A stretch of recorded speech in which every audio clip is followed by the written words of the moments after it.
Hey, what's up? I'm Jeremy. This is my YouTube channel where I make videos about my creative journey and all things imaginary.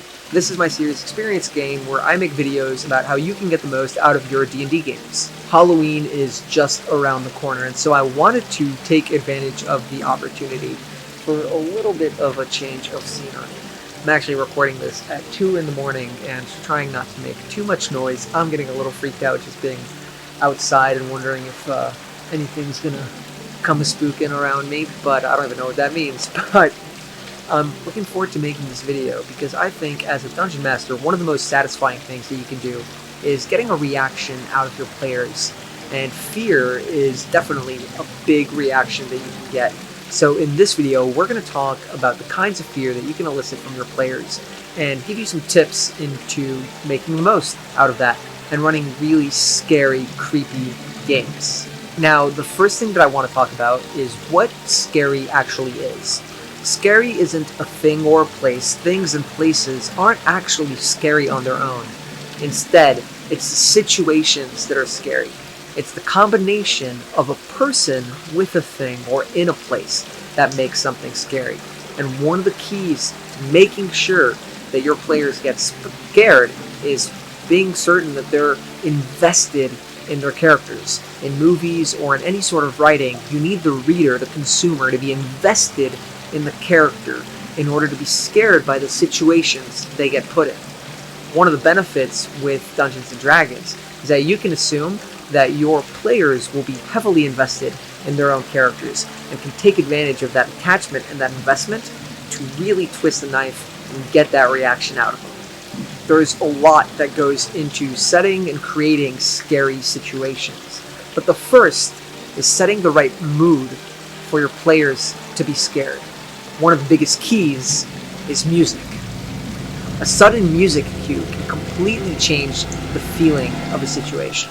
I promise that if you just go and find some creepy doll music, you'll totally change the way your players are approaching their games and their sensations of it. And sometimes just the fun of pulling it up and seeing your players' reactions can be really great. Even the scene of me in my quiet backyard can be drastically altered by some tense or suspenseful music. Who knows what'll come out of the corner. I actually hate consuming horror, but I love inflicting it. And so if I go too far down this path in my own mind, I'm going to start freaking out, and I'm not going to be able to finish filming this video. So I'm going to focus on my notes, keep this going, and then get back in sight to the comfort and security of my home. The next major tip that I have for setting a scary mood after music is lighting. Lighting is key. If you're playing in a bright space, that's going to put your players too much at ease. If you really want to set the mood and show your players what you're in for, which you don't always have to do if you're trying to scare them, something we'll talk about later, but if you want to set it up that they're playing a scary game and you want to get them tense and a little bit feeling the emotions and understanding the feeling of the game, lower the lighting a little bit. Dim it down, bring out some candles, some orange hues will go a long way. Have yourself illuminated from below, make it feel creepy. No phones. If you typically play your game and allow your players to have their phones at the table, you really shouldn't do this in general, but you definitely can't do it in a scary game. Phones and other distractions, like having the delivery man come with the pizza in the middle of the game, can completely break the tension and immersion that you're working so hard to build up. Make sure whatever food is arriving has arrived before you get into the tense and scary portion. Make sure people turn their phones off. Tell them, look, this is a special session. We really want to get into it. Turn it off. You don't want to give them a way that they can distract themselves. You don't want to give them a place that they can retreat to away from the game if they start to feel scared and just break their own immersion. You don't want any of that. You want them focused in on the game, invested in what's going on, aware of everything, not missing the little details and descriptions, listening to the music, feeling how the other players are feeling at the table. You want them at your mercy to make them as scared as possible. So good music, clever lighting, and no distractions. Once you've done that, and you've created the right environment for your players to be scared, in order to actually scare them and build up that fear in them, you need to know what kind of scares you're going for. And it can be a combination, but ultimately, there's really two types of scary. The first is unsettling scary. Unsettling scares are less about an immediate jump or fright than they are about that creepiness that lingers and builds up over time. The shadows moving on the wall, things changing just out of sight. When you're trying to unsettle your players, the most important thing is that the anticipation of the threat or the danger is worse than the danger itself. The anticipation is where you actually get the reaction out of your players. It's the tension that they feel and the stress that's building up, the fear of what might be coming. The second kind of scary takes it to the other end of the spectrum, and that's threatening scares. This is where you want to use sudden movement or music cues as opposed to low, creepy doll music jingle underneath everything that's going on. If you've set a scary mood and you understand that what you need are scary situations, now we need to walk through how do you actually build both unsettling and threatening situations that are effective on your players at the table. Let's start with unsettling situations and how you can unsettle your players. Now that you know the two kinds of scary that you can be aiming for, either trying to unsettle your players or trying to make them feel threatened, you need to know the tools in your employ that you have available to you to actually build scary situations. And the biggest of these are actually scares, right? Scares refer to the moments or the things that are contributing to the building of the scary situation. A scare might be the jump out. However, I think it's always useful to have categories to break down and organize the information that you're working with. And if we're talking about scary things, who better to turn to than Stephen King? Stephen King has something that he calls a hierarchy of scares that he uses. And I think it's a really great template for you to keep in mind in building your scary situations and considering the scary tools, the scares at your disposal. The first and lowest level of his hierarchy is the gross out. This is the nasty, rotten, or mangled head that comes tumbling down the stairs, or the dripping blood and bile coming from the ceiling. These things are gross, and this is, by his own admission, the cheapest kind of scare, but it works as a great baseline. The fantasy world of Dungeons & Dragons gives you plenty of opportunities to bring in those unnatural or strange, weird, gross elements into your world. By the same token, D&D's fantasy setting also allows you to really do well with the second level of hierarchy, which is horror. Horror deals primarily with everything that is unnatural. In our world, that would be zombies walking around, or spiders the size of bears. Those are examples that he gives of what horror can be. The key, however, I think with horror is to subvert the expectations of your audience, of your players in this case. The more unnatural you go, the more strange you go, the more you'll build up on that horror and that creeping sense of unease that your players will feel. And finally, there is the third level of the hierarchy. This third level is not something you can achieve just by making use of the assets that D&D provides you in being a fantasy world. Instead, you have to rely on your own ability as a storyteller to really make something effectively scary.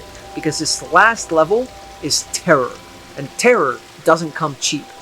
Terror is when you're feeling that something's wrong and that growing dread is realized and climaxes into a point, a moment of terror. It can still be subtle and be used to further build up the tension, like hearing the breathing or feeling a person right behind you and then turning around and nobody's there. Or it can be more direct and finally seeing the object that's the person, the thing that's been causing all the problems, and having it be suitably terrible and horrific to justify feeling that way. If you've built up the rest of the situation correctly, the moment or point of terror should be when all the dominoes fall and the worst fears that the players have come to assume or presume are realized. You can use terror before a gross out, or horror before a gross out, or after terror. The hierarchy isn't meant to imply an order. Instead, it's the quality of the scares. Terror is always better than horror, is always better than gross outs, but terror is much harder to achieve. If you can create your situations and achieve terror, do that. But make sure you vary, because different things will scare different people, and not every scare is equally effective on every player. If you're trying to make a scary adventure, or scenario, or session one-shot, special Halloween one-shot, vary the scares and make sure you have a little bit of all of this. Now, using these tools, let's talk about how you can both unsettle and threaten your players and create the kinds of situations that'll do that effectively. We're going to start with unsettling your players. And unsettling your players is all about escalating tension. So how do you escalate tension? Well, the first thing that you have to understand is that there's a process there. You don't just automatically get to tension. It's hard to just jump in from everything's fine to suddenly everything's tense. Instead, there's a few phases and steps to go through, and earning your way to the tension will always feel much better and allow you to better set up scary situations that will actually resonate with your players, and you'll get to have that wonderful feeling of seeing the fear on their faces.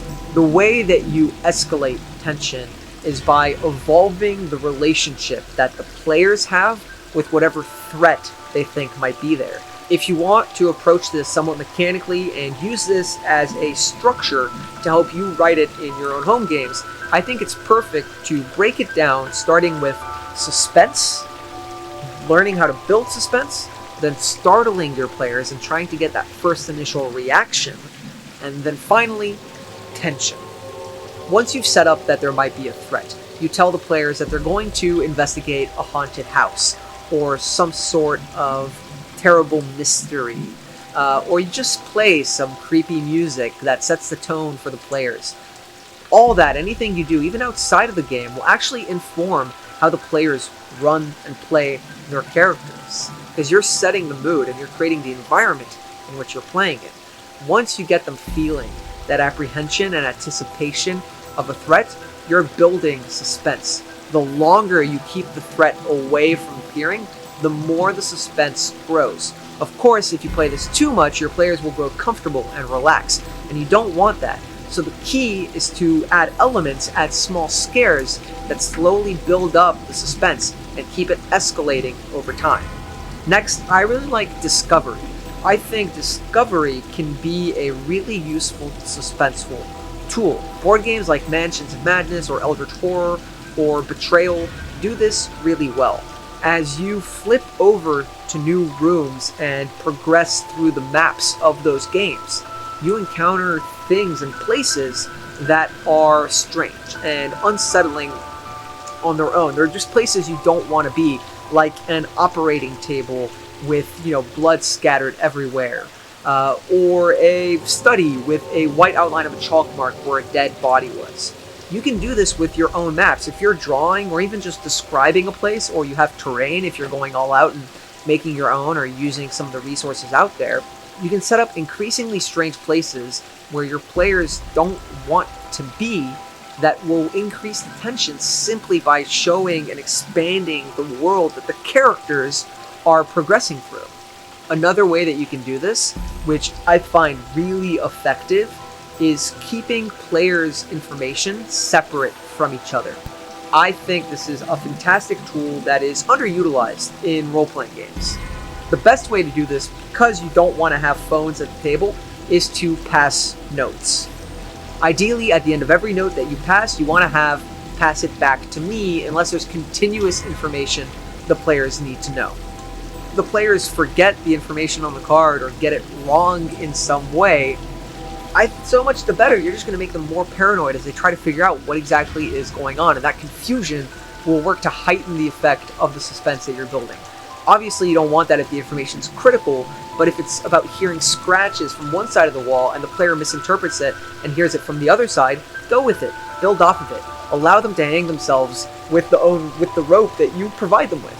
Taken to the extreme, if a player happens to wander off on their own and the party gets separated, you can even hand them a card with something like, "You've now been replaced with a doppelganger.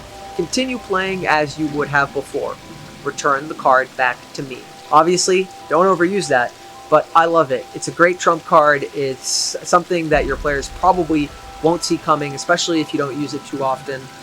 It doesn't have to be so intense. You could also say something like, "You've now been charmed.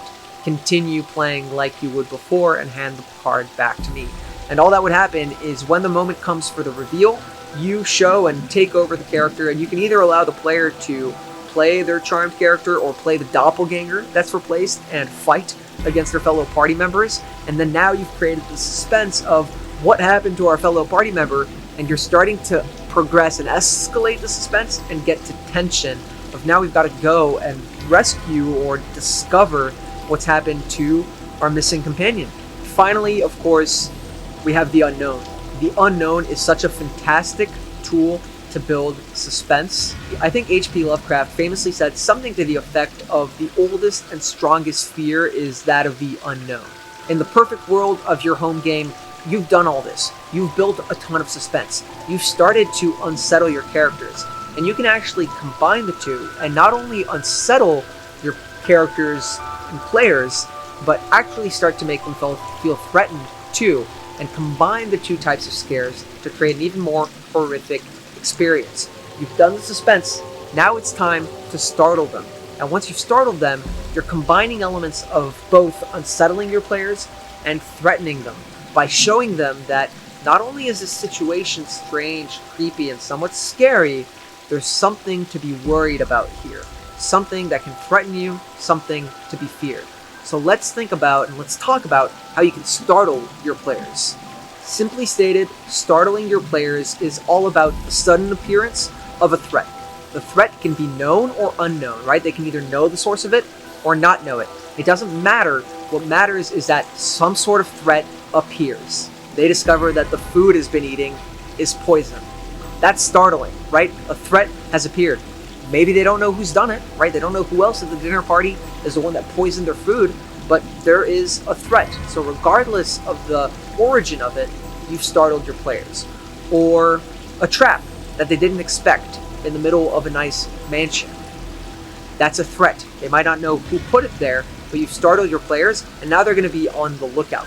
Not only are they feeling that increasing suspense, not only are they already unsettled if you've done your job correctly, but they are now going to be even more apprehensive because they know that what exists in this house isn't just going to scare them and unsettle them, it's going to threaten them.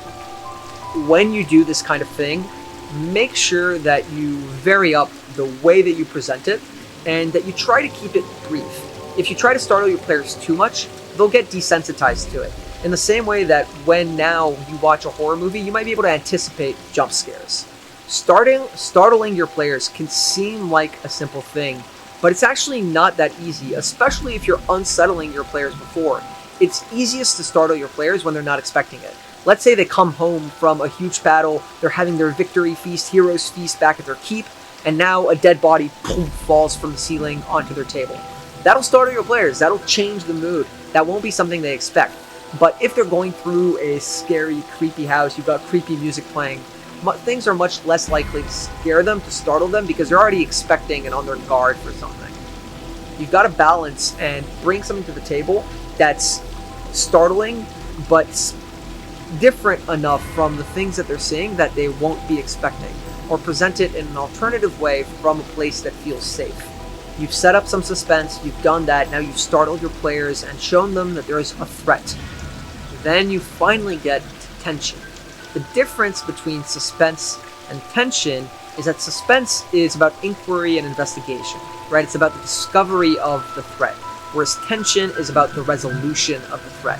Tension is about the choice between fight or flight and the use of one or the other to resolve whatever threat is at stake.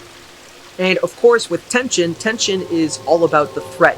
And so without a good threat, nothing works, right? If your players aren't afraid of the threat, then everything else loses all of the weight that's been built up, right? They're not going to feel afraid if they think they can deal with the threat. It has to really be a daunting challenge to the players.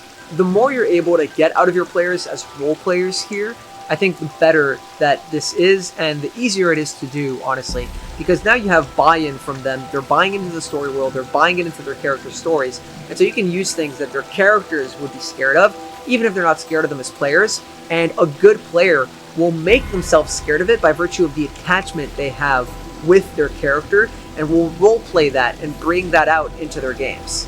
One key thing here that I think not a lot of people think about is that the mechanics of the game also influence this aspect.